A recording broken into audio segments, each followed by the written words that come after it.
Marilah sekarang kita palingkan muka ke Indonesia. Di manakah di Indonesia masih ada patriarkat? Pertanyaan yang demikian ini kurang tegas. Yang dimaksudkan tentunya, di manakah di Indonesia masih ada patriarkat liar? Sebab kita bangsa Indonesia hampir semua hidup di dalam sistem patriarkat, kecuali di daerah-daerah yang nyata matriarkat. Maka kita semua, beragama atau tidak beragama, kita semua patriarkat. Malahan di muka telah saya katakan bahwa agama Islam dan agama Kristen sebenarnya adalah koreksi atas patriarkat yang mengekses. Koreksi atas hubungan perbapaan yang bersifat kebiadaban, hukum perbapaan yang menindas dan merampok, memperlakukan perempuan sebagai benda dan sebagai ternak. Hukum perbapaan yang liar itu dikoreksi, hendak diganti dengan hukum perbapaan yang adil dan baik. Tetapi agama sering sekali belum cukup mendalam, atau agama nyata diabaikan oleh pengikut-pengikutnya. Sehingga di beberapa daerah Indonesia yang penduduknya telah Islam atau telah Kristen, patriarkat liar masih tampak dengan nyata. Saya di muka telah menceritakan hal adat Marloyong. Tanah Batak memang masih tampak sekali klasik, ditentang kepatriarkatan, kawin beli, kawin rampas, kawin jual tenaga, Levrat, Kop Hui Welix, Prof Hu Welix, Diens tu Welix Levrat, masih semua berkakas di tanah Batak itu. Orang Batak yang hendak kawin harus lebih dulu membayar uang mangoli, yakni uang membeli. Orang yang tidak mempunyai cukup uang bolehlah membeli kekasihnya dengan tenaga kerja. Ia harus sumondo. Dengan dibelinya perempuan itu, pindahlah perempuan itu dari tangan bapaknya menjadi milik suaminya sama sekali. Ia keluar dari marga sendiri, masuk ke dalam marga suaminya sama sekali.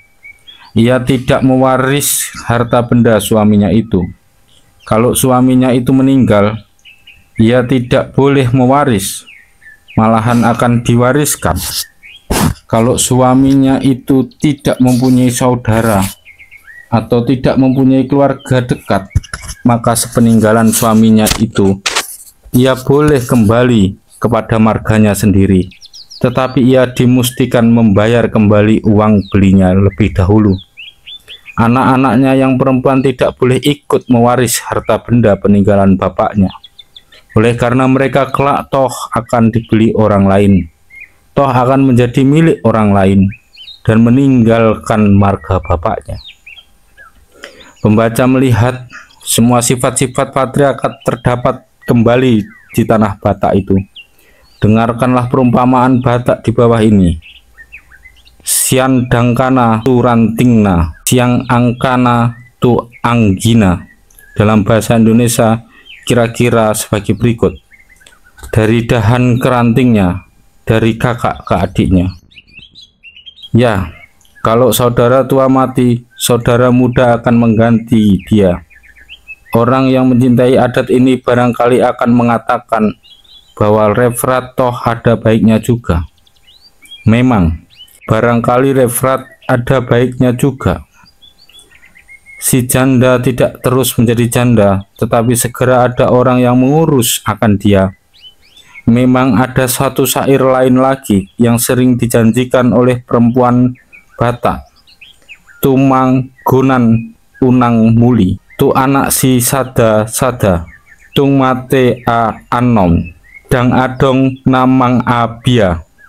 Dalam bahasa Indonesia kira-kira begini. Lebih baik jangan kawin kepada anak sebatang kara.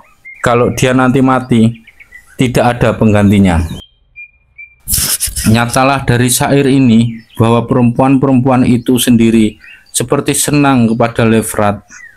Tetapi tidakkah benar pula kalau saya katakan bahwa tiap-tiap adat, meskipun adat yang menindas bagaimanapun juga kerasnya, telah merubah demikian rupa kepada rasa pikiran, ideologi pihak yang tertindas itu, sehingga mereka itu sendiri cinta kepada adat itu.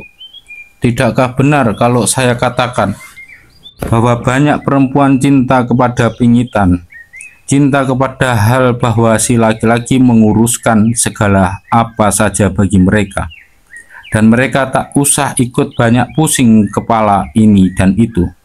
Cinta kepada ketentraman kehidupan di samping api dapur dan buayan anak saja. Tidakkah benar kalau saya katakan bahwa banyak perempuan cinta kepada rantai yang merantaikan mereka? Adakah lain-lain tempat lagi di Indonesia dengan patriarkat liar yang masih ada? Ada. Bukan di tanah Batak saja, ada sisa patriarkat liar.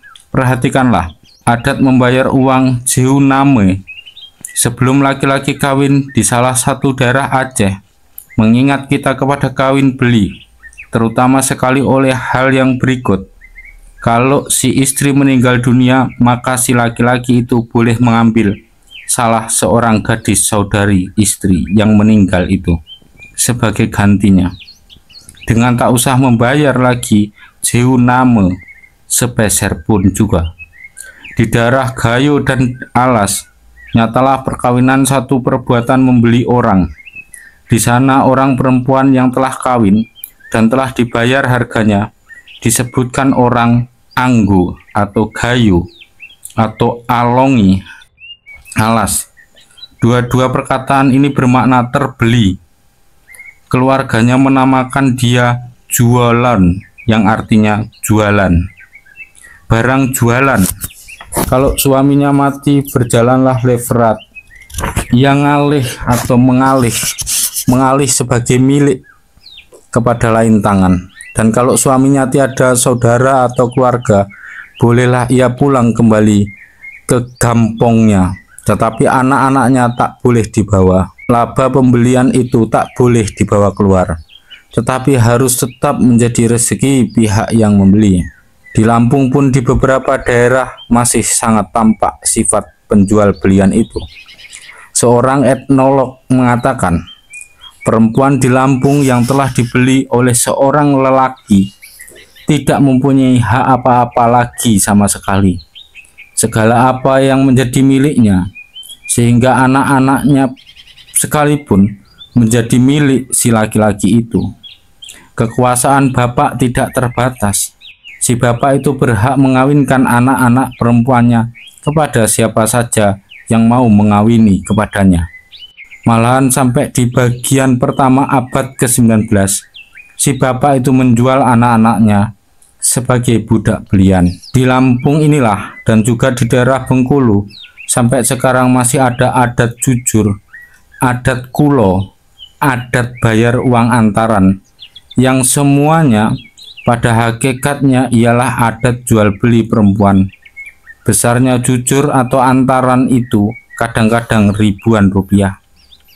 Di Ende Flores, uang belian itu di sana dinamakan uang belis. Kadang-kadang juga amat tinggi sekali.